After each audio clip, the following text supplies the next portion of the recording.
Welcome to the talk show Promising Bangladesh, sponsored by Crown Cement. Today we'll discuss the issues related to Gaza in particular. And to suit the very purposes, we have invited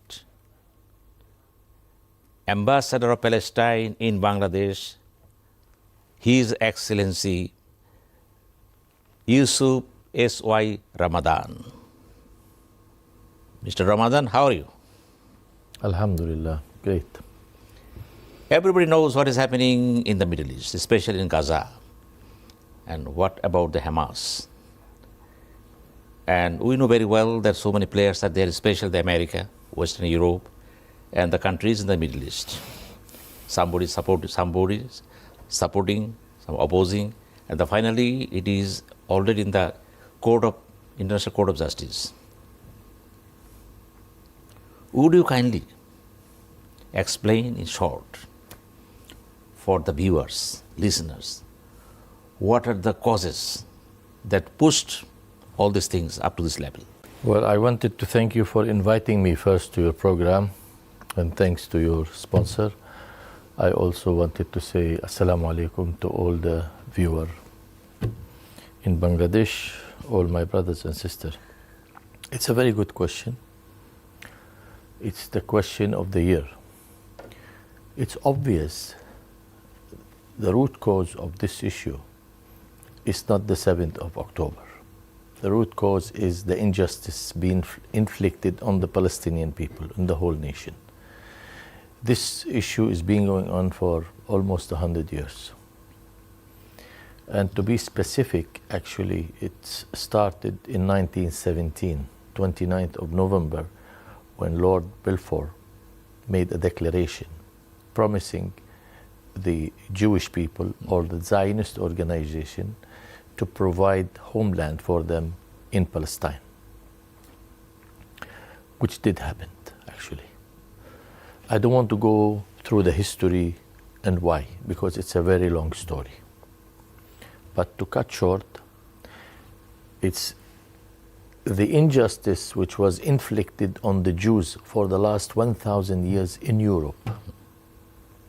We had to pay the price, which we have nothing to do with it. We lived with about 5 to 7% of our population were Jews in Palestine for 2,500 years. Never ever been a problem at all, never. We protected them. They used to be our neighbors, friends, sometimes relatives because there was some kind of cross marriage and so on. And they have never faced any harm from us, ever. But then the Zionist organization came and changed the whole narrative. They won the whole country. So they expelled the Palestinians out of their homes in 1947, 1948. They took everything we own, everything we had, and drove us forcibly out of our home, killing at least 15,000 of our people, man, woman, and children. Similar of what's happening today exactly. And since then, half of the population of Palestine became a refugee for the last 76 years, since 1948. So what do you expect from people living in such horrible condition to do? Either they accept and continue to live in this condition, the set condition, or they reject. And when they reject, they have to do something about it. So they go for armed resistance. And this armed resistance lasted for a very long time. But then we were encouraged by the international community and by the Arabs as well, and by some moderate Palestinians, that why not to try peace, which we did. But again, since 1990 till today, 34 years, and we are negotiating peace process. Not only with no results, but conditions to be much worse, because more and more settlement is built in our territory in Palestine. More and more land is being confiscated. More and more difficulties and hardship is being inflicted on the Palestinian people. Besiege of Gaza Strip. When you besieged a country like, or a small tiny place like Gaza with 2.5 million people, you don't allow anything to go inside, then what do you expect the reaction of the people? If you do that to a small tiny animal, he will rebel, he will not accept. So imagine for a human being who have a feeling and dignity and all that. So what do you expect? Expect us to keep quiet. It's not possible. We tried every possible way. We tried the American. We trusted the American. But what did the American give us? Sweet talks. Nothing else. No results. So what should we do? We left with no choice. There's no choice for the Palestinian at all. And the people, the world who adopted the Israeli myth for the last 80 years, they realize today that it wasn't true. It was all false. The narrative, the Israeli narrative from the beginning was a lie. So today, the new generation in the Western world are changing to the better. It's touching the realities, the truth. Look at for example, today, no matter which platform you're in, which social media platform, you just try to open your mobile. It's the war against the Palestinian, the civilian people in Gaza. You see the killing, you see the mass destruction, you see the people are hungry, are thirsty, and so on, so on, so on. So people start comparing with what they've been told about Israel, the only democracy in the Middle East, and what is those Israeli soldiers are doing to the civilians, men, women, and children. It doesn't work. This is another story. This is black and this is white. Because the thing that they were told about Israel, but now they're seeing and hearing what the truth is. And that's why you see the changes taking place.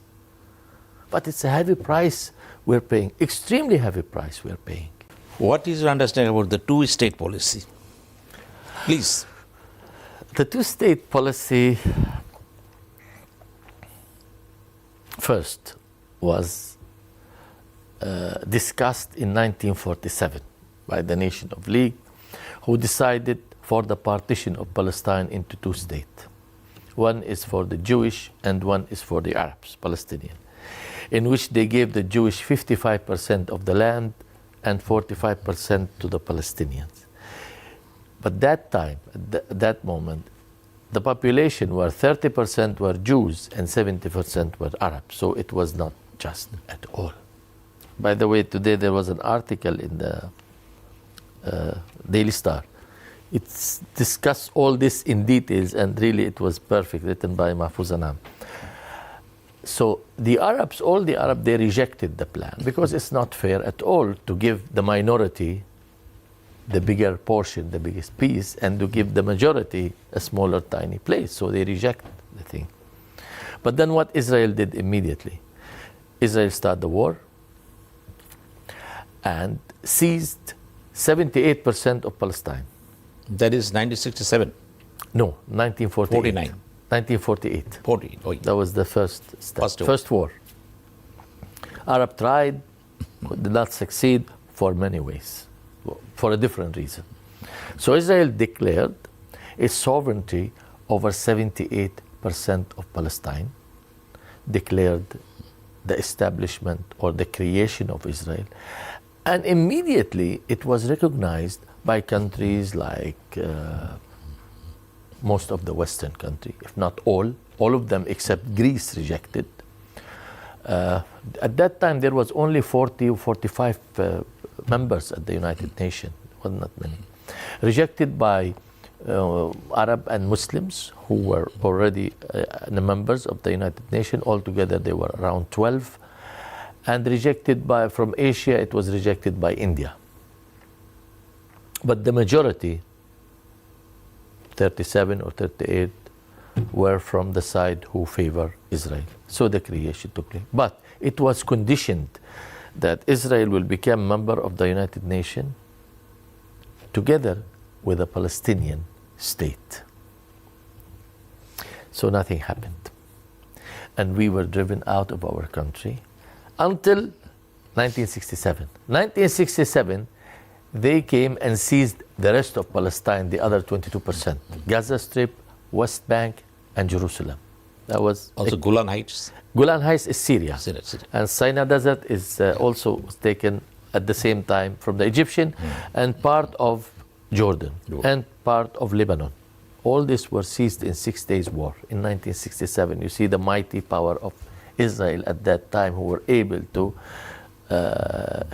to defeat 4 Arab countries. So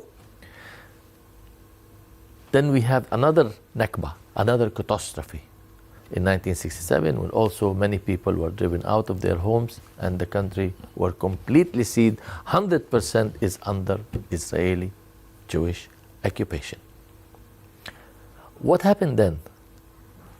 The United Nations issued a resolution, or the Security Council, 242, which asked Israel, or demand from Israel, to withdraw from the occupied territories. Then they start calling it then that they occupied territories. Before that, they did not call Palestine an occupied territory. They did not even call the part which Israel took extra of the 55%. They did not call it an occupied territory. So you can see the Western hypocrisy from that day, not from their day. It's not new. It's from that day then. Because if the United Nations, which was controlled and still is controlled by the American and by the Western world, did not allow Israel to take more than the portion which was decided by the UN, which is 55%, then today you have no problem.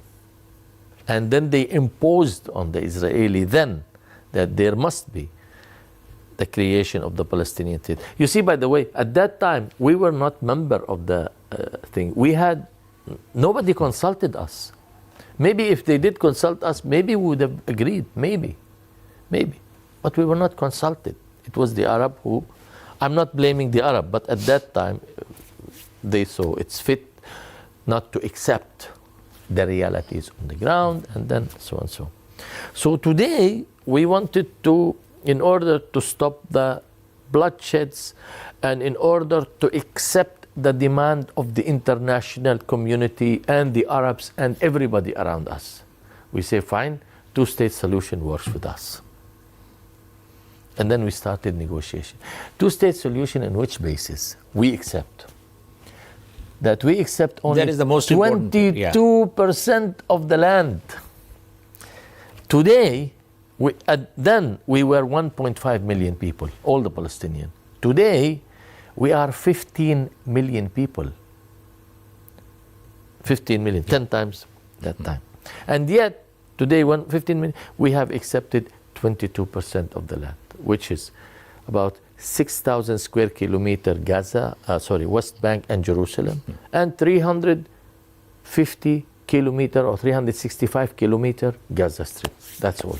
Well, we are going for a short break. Viewers, we are going for a short break and come to you again very soon.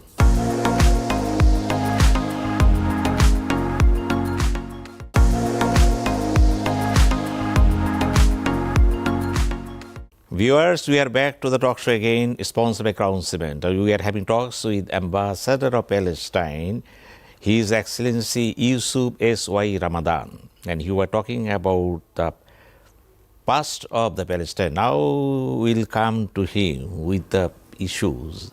What about the present? You know very well that a peace talks in Paris supposed to take place, and Netanyahu says anything happens there, I will not abide by it. If that is not discussed point by point between the two mutual parties. And do you think the Paris talks will see the light in practice? Well, I wish any talks will see the light. But unfortunately, the faith of all the area is being kept in the hand of one man, Benjamin Netanyahu. And that is the evil point in this. And it is not in his favor to reach to agreement. Netanyahu is facing 4 criminal charges in Israel itself.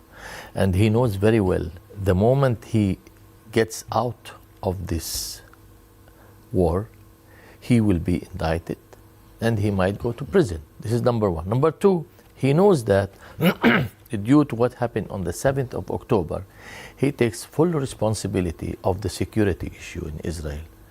So his political future is gone.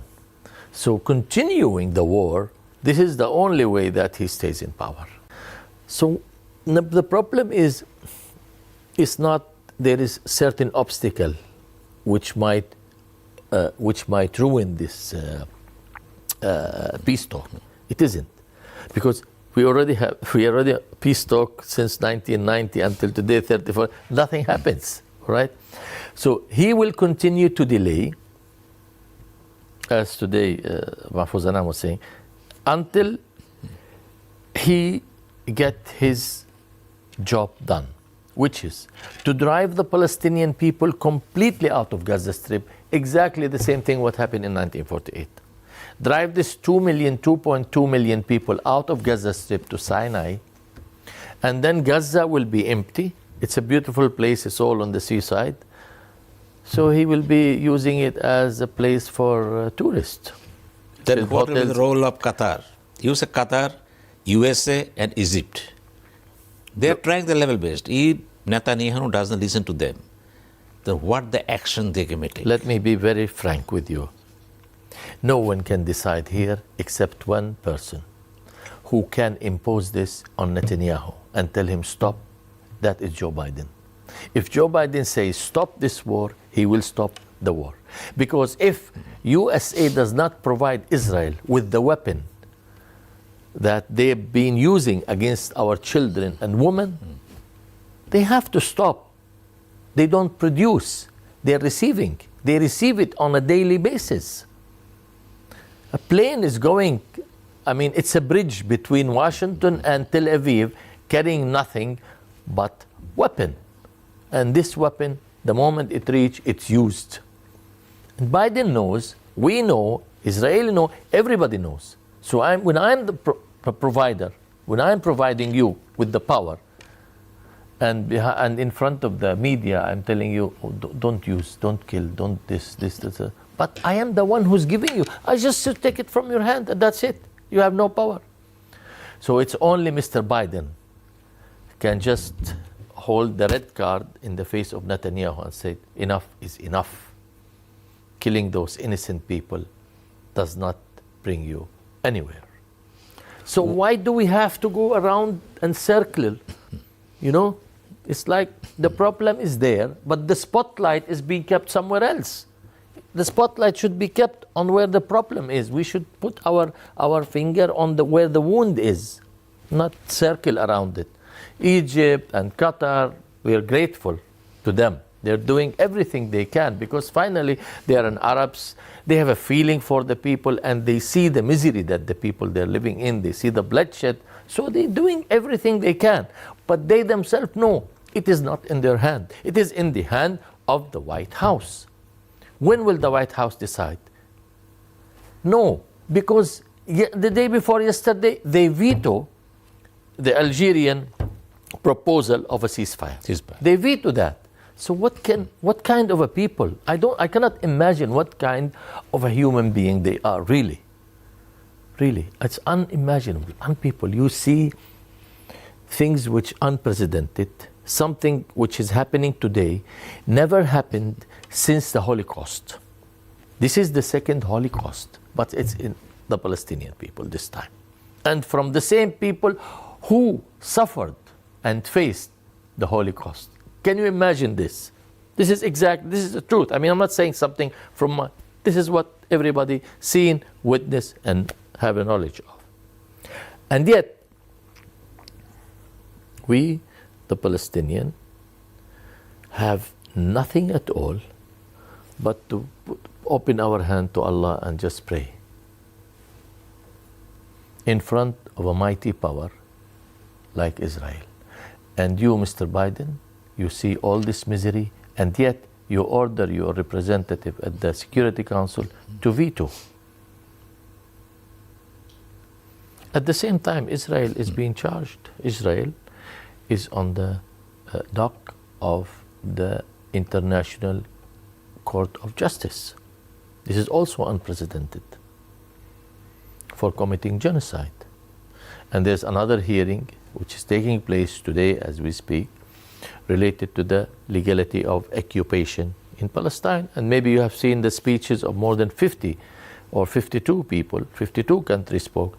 It's only one or two spoke trying to justify the Israeli occupation, but the rest, they were clear about it. So what I'm saying is the Americans are isolating themselves along with Israel. And that is not in the best interest of America, because Israel is bringing more harm to the American and to the European, mainly to the American, as much as is harming the Palestinian people. It's harming everybody. Just to draw your attention, former Secretary of State Hillary Clinton, he made a statement that says Hamas is responsible for the attack 7th October. They should recognize this, and you also condemn the genocide being made haste by Israeli people. Do you think that Hamas should take the responsibility of making attack on 7th October? To some extent. Again. Make it clear, please. Very clear. I will make it very clear. I said what they're trying to do is they're trying to say that before the 7th, on the 6th of October, everything was normal. We had peace, we had our rights, we had our state, we had everything. And then Hamas on the 7th of October came and ruined everything. It's not true. This misery is being inflicted on us systematically on the Palestinian people since 1948. And this is the truth.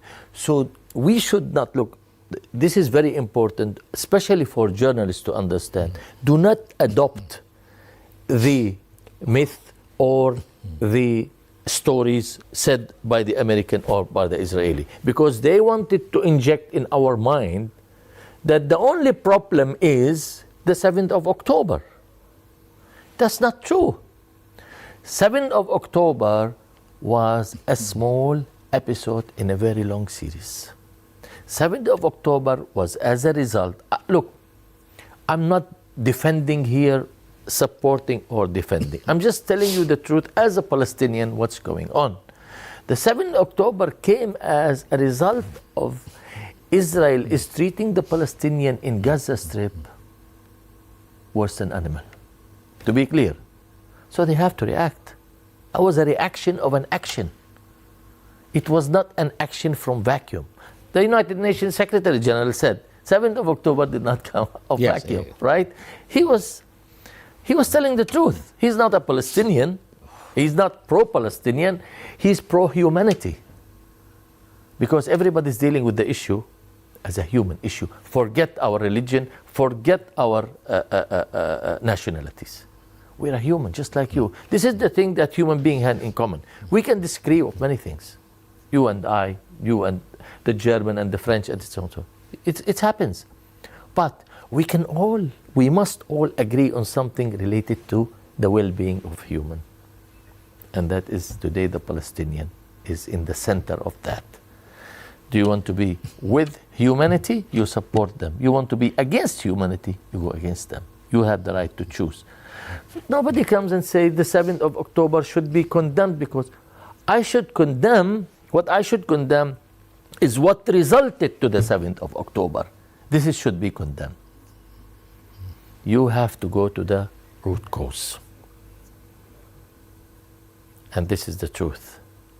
No matter what we say or what we do, Israel will continue to do what they wanted to do until the end, as long as the American pave the way for them and provide them with veto, the Security Council, diplomatically, with weapon on the ground.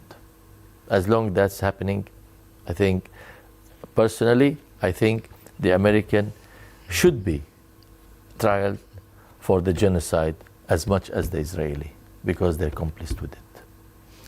And from this point of view, Netanyahu says, I don't care what the verdict ICC gives. Who are they to pass, to command us. Whatever they're saying, whatever they're doing, everything and nothing but the expression of whims and caprice. He uttered the word. So if this is the feelings of Netanyahu, then what the importance of ICJ having all the hearings one by one? Ultimately, big zero. Yeah, from one way you can say that, but on the other way, it doesn't mean we have to fulfill the dream of Mr. Netanyahu. Let me explain this to the viewer. It's a historical issue, but it's important. Why would Netanyahu think he doesn't care about the most important and the highest court in the world? He doesn't care about what the Western say, or the Eastern say, or the Muslims say, or the Christian, or whoever. He doesn't care. He's right, for one reason. Unfortunately, I'm not an anti-Semitic person.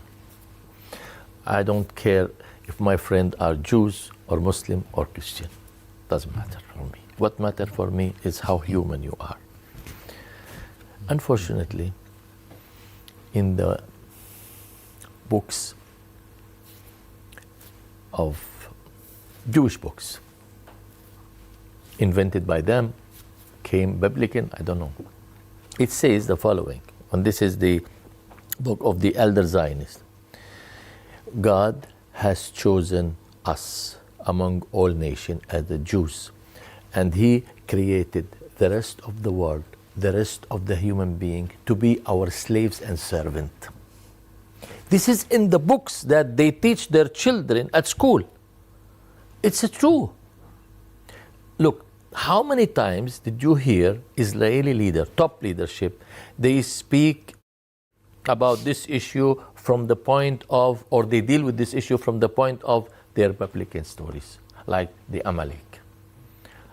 When Mr. Netanyahu said it, Amalek. Amalek, what does it mean? It's a verse in the Torah which says, kill the man, the woman, no mercy on the children, no mercy on infant, kill even their animals. I don't understand. I can never be from God.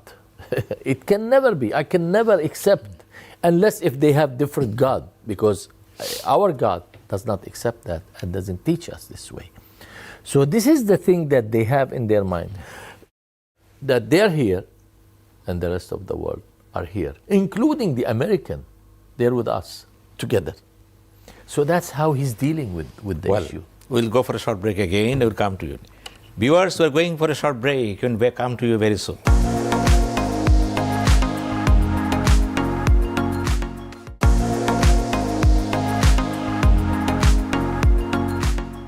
Viewers, we are back to the talk show Province Bangladesh, sponsored by Crown Cement.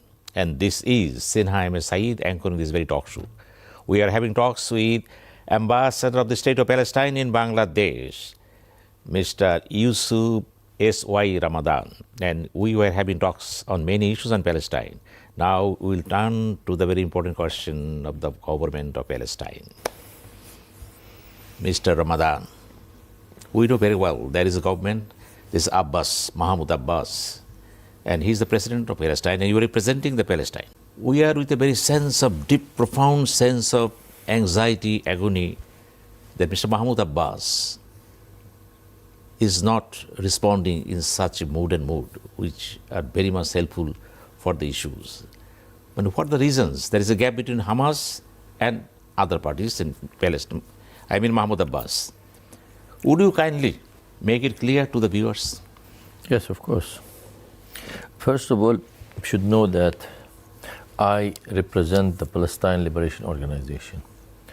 And the Palestine Liberation Organization is the sole legitimate representative of the Palestinian people, which is recognized worldwide since 1974. And President Mahmoud Abbas is the chairman of this organization after Yasser Arafat. The problem of our government in Palestine is they are hostage of the Oslo Accord, which was signed in 1993. Yes, Arafat, from your side. Yeah. But the composer and the one who pushed hard for a peace treaty with Israel was President Mahmoud Abbas. I don't know if he regrets today or not. I really have no idea.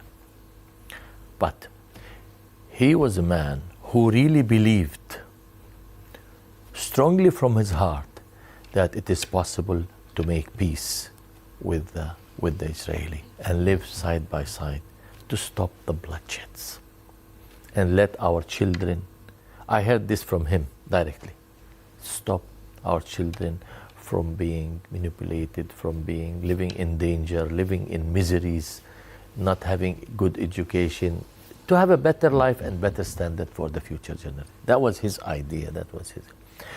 But maybe he went too far. I think so, he went too far. Or he had hope in the Israeli more than he should. So, why he's not doing that? Let me give you a small example. When the president of Palestine, Mahmoud Abbas, wanted to leave his city, Ramallah, to another city, he need to take permission from Israeli. You know that? When he want to fly to another, he need to take permission to pass through the checkpoints. Because it's under occupation. You can imagine when you live under occupation? President, Prime Minister, whatever, you're living under occupation. One soldier, a small soldier, a female soldier with respect to all females, can stop you on the checkpoint, make you get out of the car and search your car, whoever you are. So don't tell me that Mahmoud Abbas, he can do, but he's not doing. He cannot. He's doing everything he can in his power. But we're not going to tell what power he has. He is under occupation. He doesn't have the freedom like the people in Gaza. The people in Gaza Strip, they have more freedom. The leader of Hamas, they have more freedom. Underground, they have much more freedom of movement than President Abbas. President Abbas, his main intention and aim today, okay, is to feed the people. This is number one. Provide them with food. So he provide them with salary. He pays 50,000 people in Gaza salary. Nobody knows that. Many people don't know that. He's not taking, no, he does. Yeah.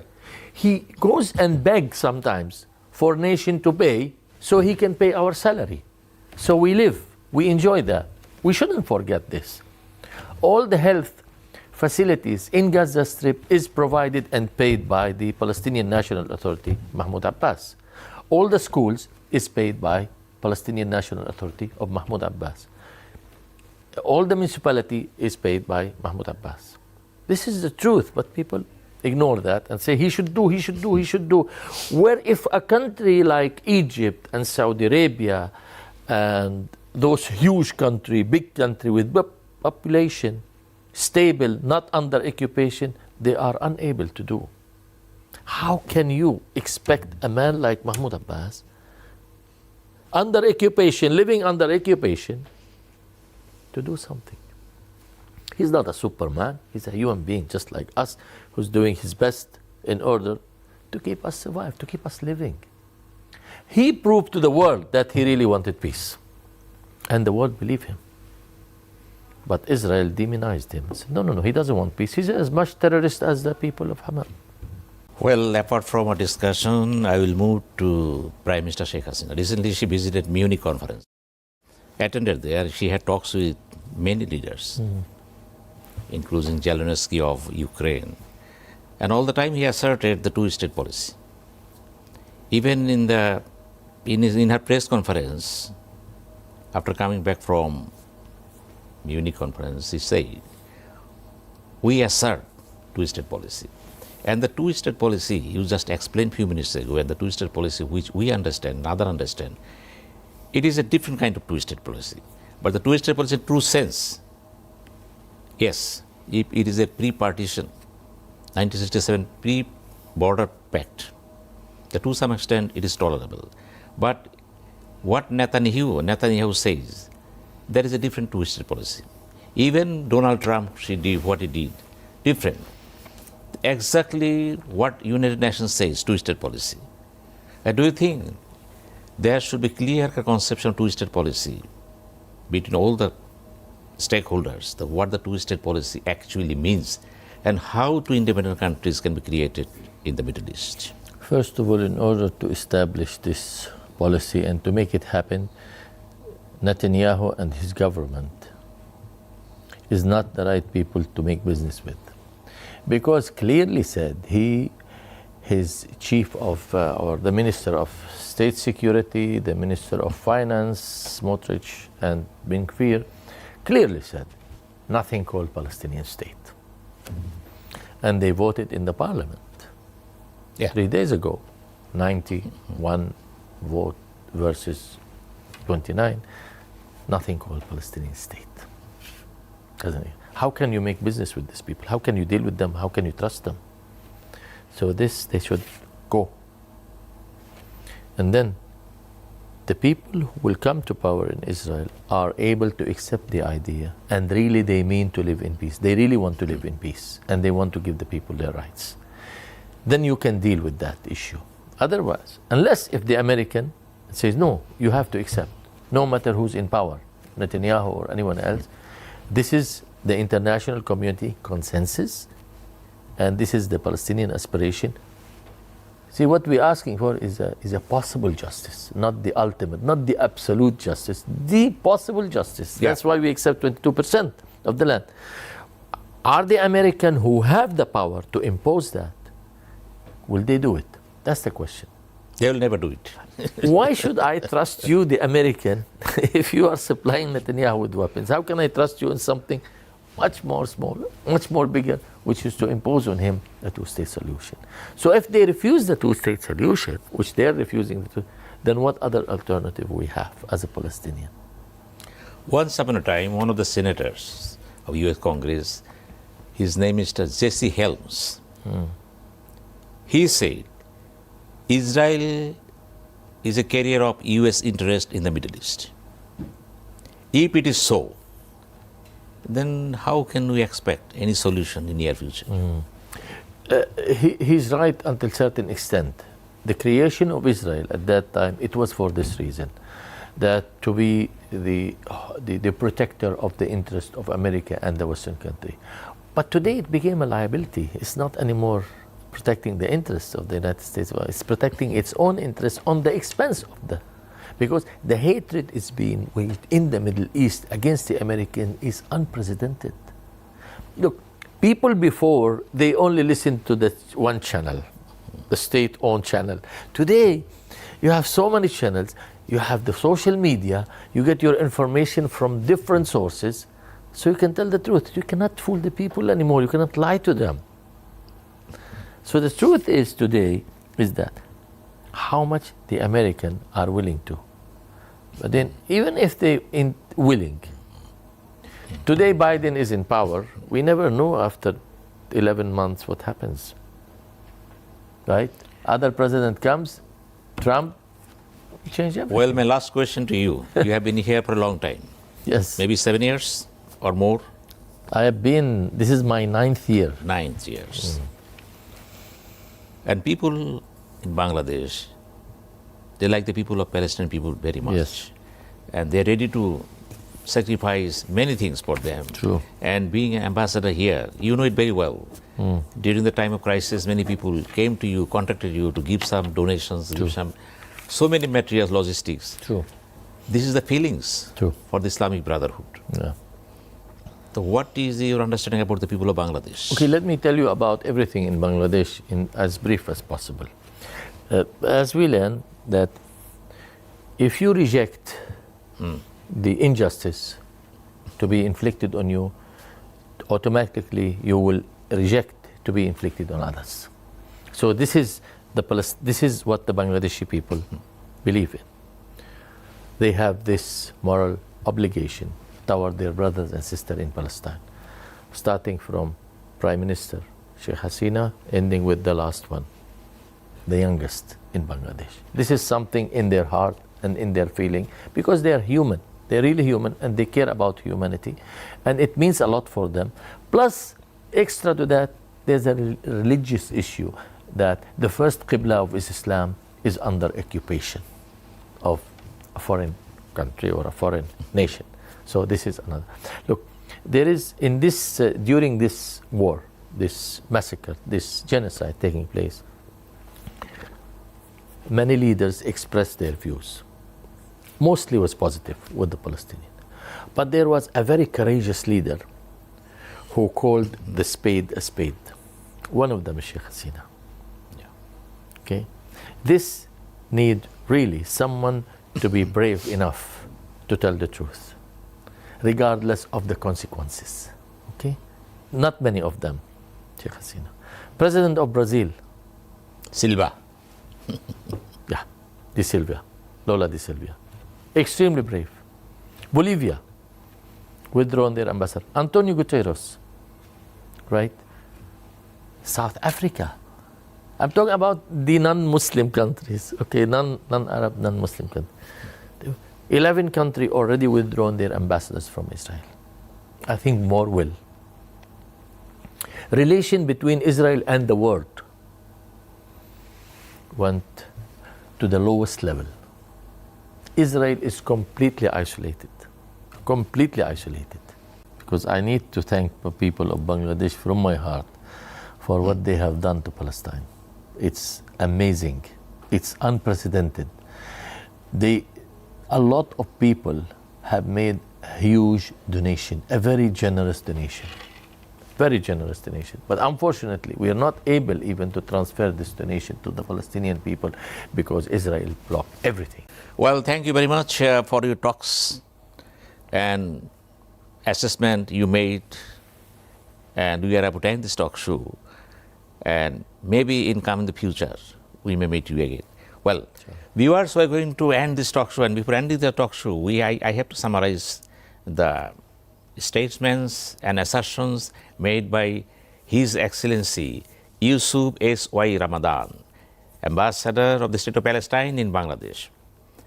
What he said in a note, it is, he believes two-state policy will never be recognized by Israel, at least during the time of Netanyahu. He also believes the people around the world are behind the issue of Palestine, but at the same time, he spoke in a very high mood and mode. It is America who is playing the card. If America says yes, there is no option for Netanyahu to say no. And that is the main reasons for the crisis and continuation. And with this situation, what is happening in Palestine and Gaza, it will go for a long way. Even the talks in Paris must fall because there is Netanyahu. And he is so adamant that he doesn't care even the International Court of Justice. No norms, no humanity. He is what he is. And there is a message to the whole world. Let us see what America, the people of America, administration America, in practice feel where humanity lies. And thank you very much. We'll meet you again.